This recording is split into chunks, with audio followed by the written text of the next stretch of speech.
Hi, Alice here, and I'm with Barb and going to chat with us today about what she's doing with her propagating. Hi, I'm Barb, and I live in North Florida. I am a lifetime Florida resident. I was born and raised in Homestead, Florida, which is between Miami and the Keys.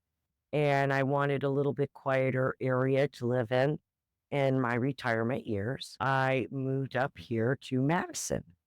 Let's take a look at some of the plants that you're propagating. I'm interested in putting together a pot while I'm here. Oh, good. We're going to be doing that later on in the video. Are headed to your outdoor area. Originally, I was in the plant nursery business in South Florida, and 98% of my production occurred in a shade house, which is pieces of cloth stretched on cables to cut the sun.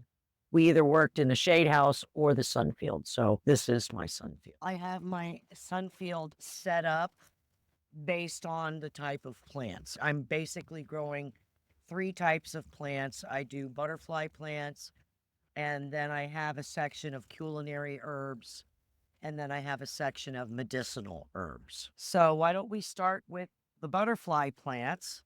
You may notice this looks like mint here, and it's in the butterfly section. Here's a gardening tip. The reason this mint is here is because I grow three different types of mint. If you grow the mints too close to each other, eventually they all absorb each other, and then you only have one type of mint. It all smells the same. I've got my chocolate mint way up here in the corner away from all the other mints. Then we have honeysuckle, which is actually an herb, and it gets little series of purple flowers, very small purple flowers that grow in an upright clump. And the flowers are edible, and you can make tea out of this. It does have a licorice type fragrance. These are the native salvia. These guys are just now going into bud.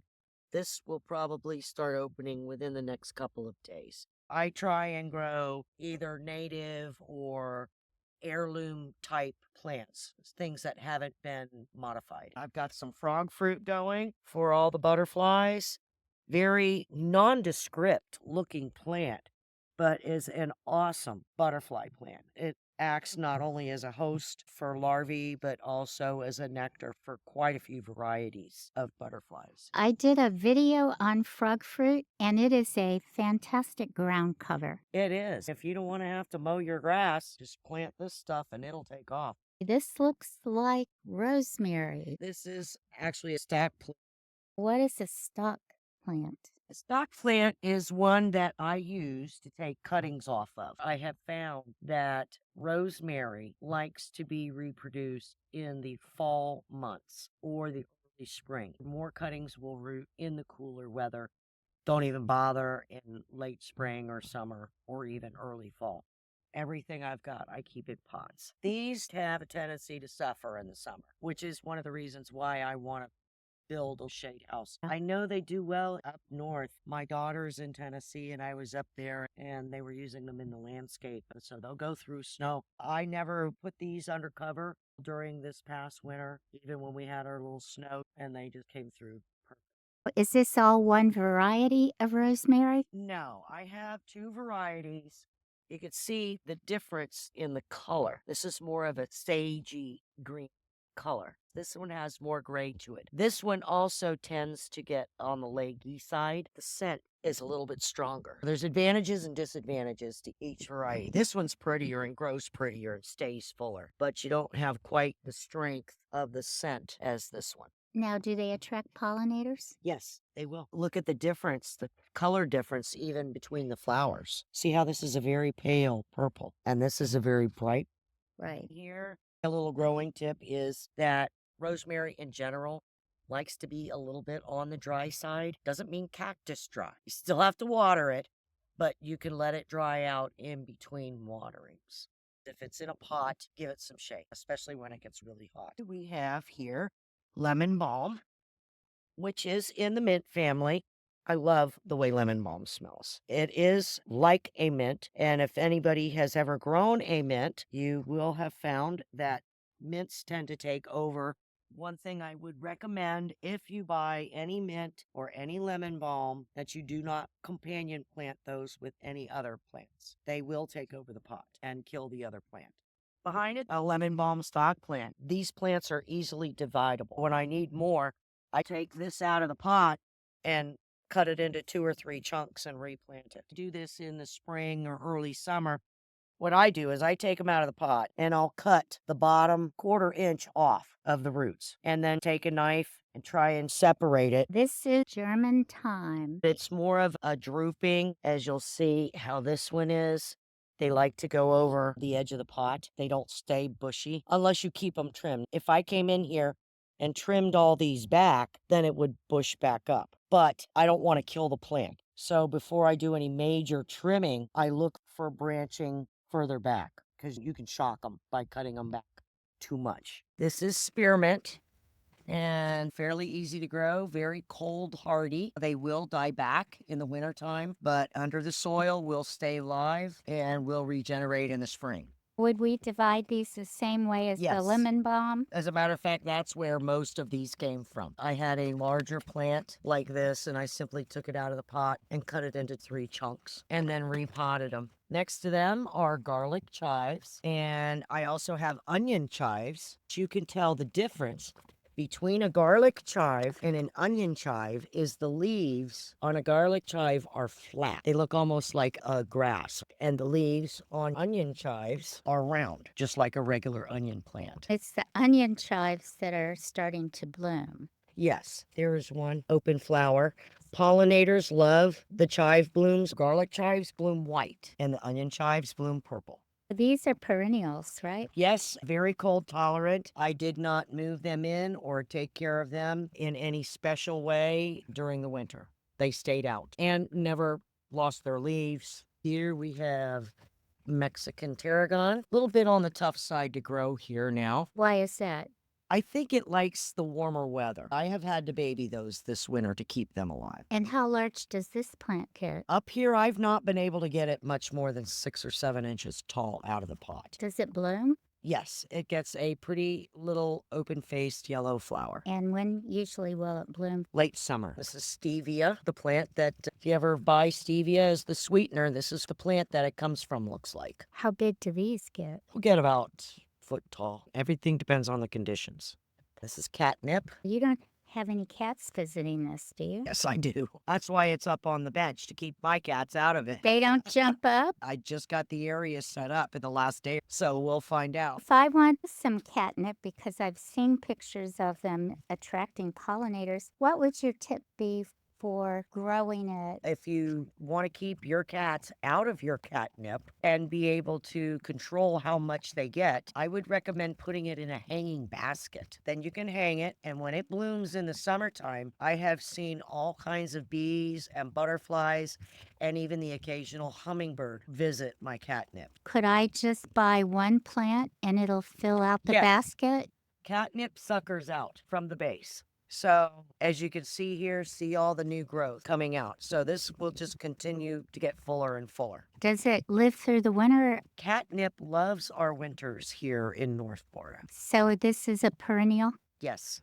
Behind me are some of my medicinal herbs. This is mullein. This is my most popular medicinal herb. What is mullein used for? Mullein is good for respiratory issues, COPD and asthma. You take the leaves and you dry them out and crunch them up and you make a tea out of them. And these little plants? These are little baby ones. That's interesting because the leaf, when they're little, does not Resemble the adult leaf at all. It looks like bay leaves. Is this a tree? It can be a tree if it's planted in the ground. I keep my stock plant in a pot because the new growth is sensitive to extreme weather conditions that it's not used to. This way I can protect it. And I assume that this grows better in South Florida, so up here we'd need to bring it in the cold. Yes, it can take light frost if all the leaves are hardened off. See all these new growth here. Just a strong cold wind will damage all this new growth. I see the growing tip right here. Would you advise pinching that back to make it bushy or not? If you want it to branch and bush, all you need to do is pinch the top. This one got damaged somehow, probably from the cold. So he's branched on his own. If you're going to have it in a pot and not want to have to keep getting a larger and larger pot. Personally, I like doing that. I don't like taking a plant like this and going, okay, I'm going to put it in a 10-gallon pot because it can't utilize that soil. Whenever I step a plant up, I try and step it up just to the next size pot. What is this? It's not a full 1 gallon. It's like a half gallon. You could bump it into a pot this size. This is a 2-gallon. That would be the next step up. Once it fills into something this large, then you could go ahead and put it in your bigger pot. I would not go from this size pot to a big 16-inch pot in one step. I would have at least one intermediate step. One more thing about the bay. Is it all right to go ahead and pick some of these leaves? I have a dehydrator or I have a toaster oven that will go below 150 degrees, and I'll just put them in the toaster oven for 45 minutes or an hour, and they dry fairly quickly, actually. And these beautiful things, I think I'm looking at coral honeysuckles. Yes, you are. These are lovely, and look at the pollinators.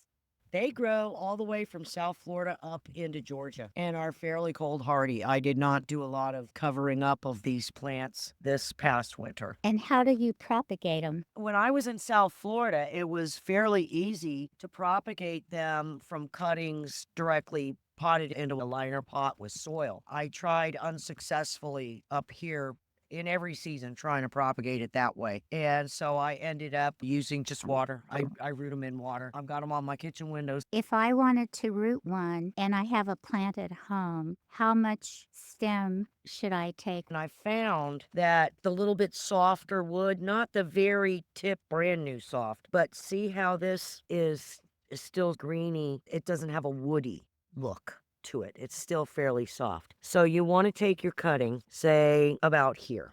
You have at least one node. If you can get 2 nodes, that's good. This is the node, which is the node is where your leaves come out. So each place where your leaf comes out is a node. Just take that and just stick it in water.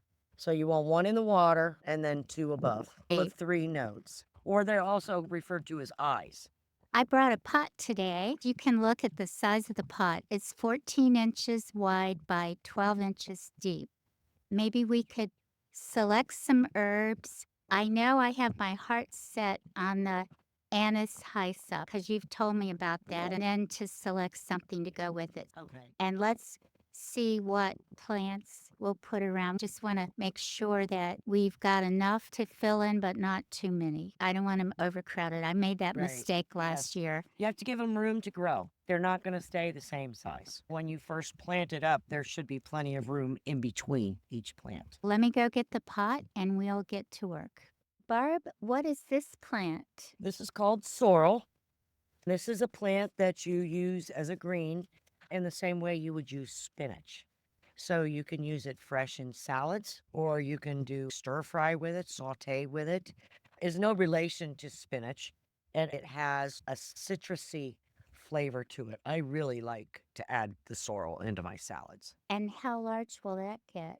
That will get probably a foot, 1.5 feet tall. It'll clump as opposed to getting tall. It doesn't really get a stem per se. It's more of a clumping type plant. Like a Swiss chard?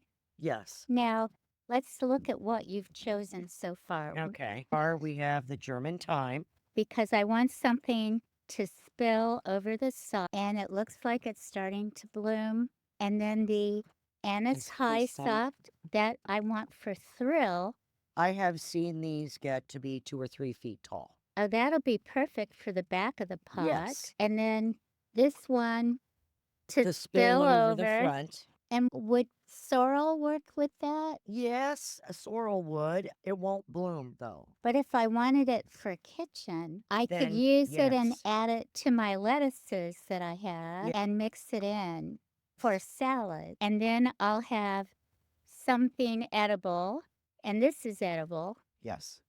that I can use in cooking or I can just enjoy it. And then this, of course, is going to be a huge pollinator attractor. Yes, and is also edible. You Oh, can yeah, make that's right. tea out of the anise hyssop, and the flowers themselves are edible. You can put those in your salad. I have herbal tea, I have salad mixture, and then I have an herb for seasoning. Thanks for watching. I hope you enjoyed the video. I can't wait to get home and plant my herbs. And if you have not subscribed, subscribe. Guide and go. See you on the next video.